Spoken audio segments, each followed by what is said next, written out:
What's going on, everyone? It's Des again. Welcome back to my channel. To all my subscribers, welcome back, guys. I really appreciate your support. If you are new to this channel, welcome. Please do subscribe. Also, make sure you hit that indicator bell so you know when I post more informative videos. So in this video, I'm going to talk about something that's probably on a lot of people's mind who are considering joining the Army Reserves or just want some information in general. How long does it take from the time you apply online to see a recruiter until you start your basic training? And we'll get into that, guys, right after the intro.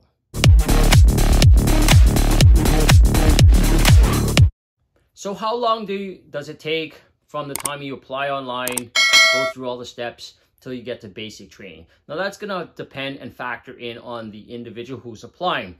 Myself being a unit recruiter, I've seen someone complete an application within 6 months, which is a standard time frame, to a year and a half. Now, when it gets that long, that means that person is either has issues getting the proper documentation and information, or they're just procrastinating and kind of just dragging their feet. And that's normal because, like I've said, we are human. Some of us are pretty keen to get things done, to get in the military. Some of us kind of put things off, right? So those are some of the factors that can slow down your application process. So one of the things that I do see a lot, and I'll talk to you guys about it, that some of the factors that I do see that can cause someone's application process to either get delayed or get paused. Okay, the first one is identification.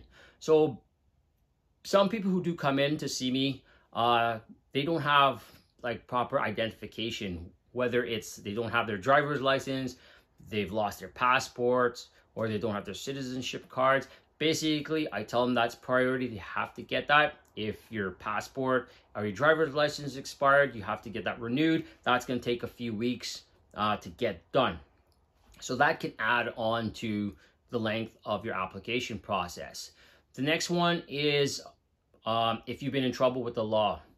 So if you've been in trouble with the law and you haven't been pardoned, that has to get done before you can even proceed.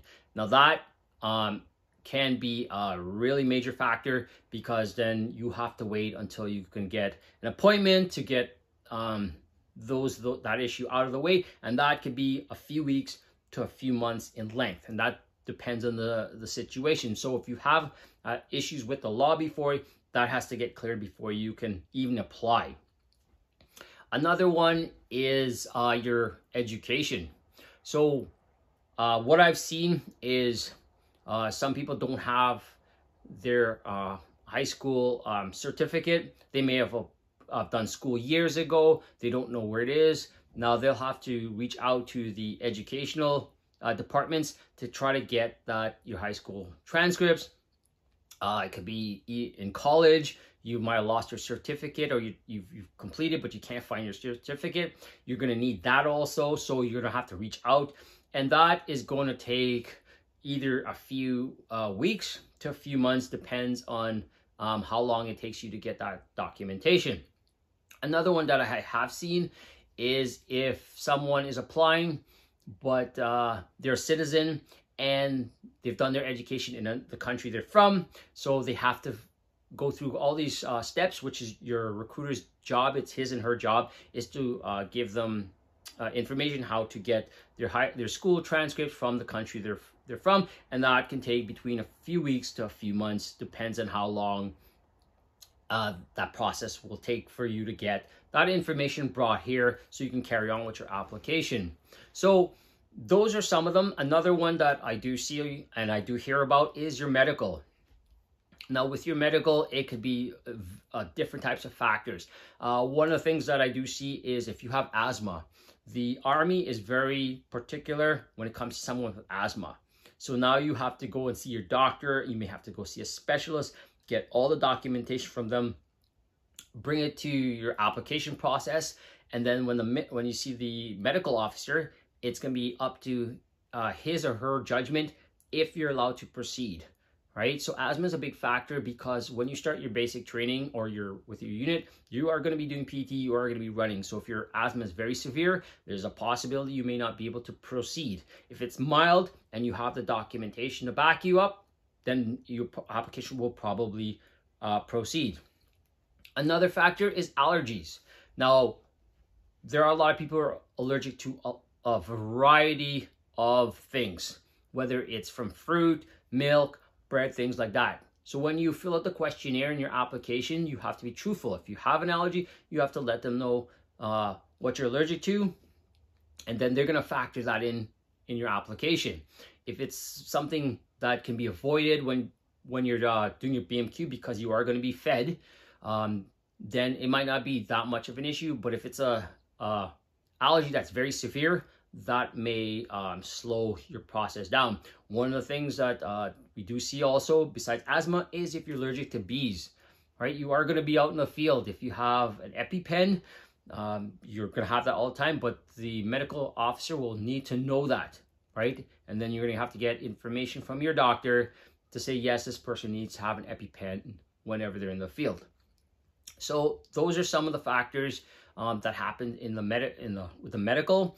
Broken bones. So if you've broken your bones in the past few years, when you fill out the questionnaire, you need to come clean. Let the recruiter know you have broken something, because when you get through the application process and you're on BMQ and you do something and you re-injure or you break that same injury, you have that documentation to back you up, right? But if you lie about it and something happens and you come forward, then you're going to be in a bit of trouble because you weren't truthful on the questionnaire. Now you have an injury. So take that in account. If you are applying and you have an injury, make sure you're truthful. Let the recruiter know. Okay. Another one that sometimes I have to deal with is, and that will lengthen the application process, is if you have family issues. Okay, so if you work or you have children or you're in school, right, and you can't take the time off to get all that information on, that may lengthen the process, and it does happen because we have other things to do. But if you are applying, your priority should is to get as much of that documentation information together as possible, so that when you do apply, the application process is going to be quicker, right? So those are some of the factors that I do see as a unit recruiter, and I've spoken to our brigade recruiters, and they seem to see the same thing. So basically, try to get all your ducks in a row. So when you're applying, it's going to make the transition and the process smoother and quicker. Okay, so you want to get into the military within the 6-month time frame. Things may happen, it may get lengthened. That's normal, that's okay. Just go with it, get it done, and basically get in to start your BMQ. And as I said in my other videos, your BMQ could be run on the weekends in the fall months or full-time in the summer. And that's going to be depending on you and your time availability. All right, so there it is, guys, from some information for you guys from the time you start your application process till you get onto BMQ, the time frame between 6 months to a year if everything goes according to plan, and then you start onto your BMQ and you're on your way. So there it is, everyone. I hope the information was something you were looking for. Please do give me that big thumbs up if you liked this video and if you found the information very informative. Also, guys, make sure you do comment in the comment section. Give me that big thumbs up if you do like this video. Please do share with family and friends. Let's get the word out. Let them know there is a Army Reserve channel, and it has all the information for people who are thinking or interested in joining the Army Reserves. All right, guys, thank you very much, and we'll see you in the next video.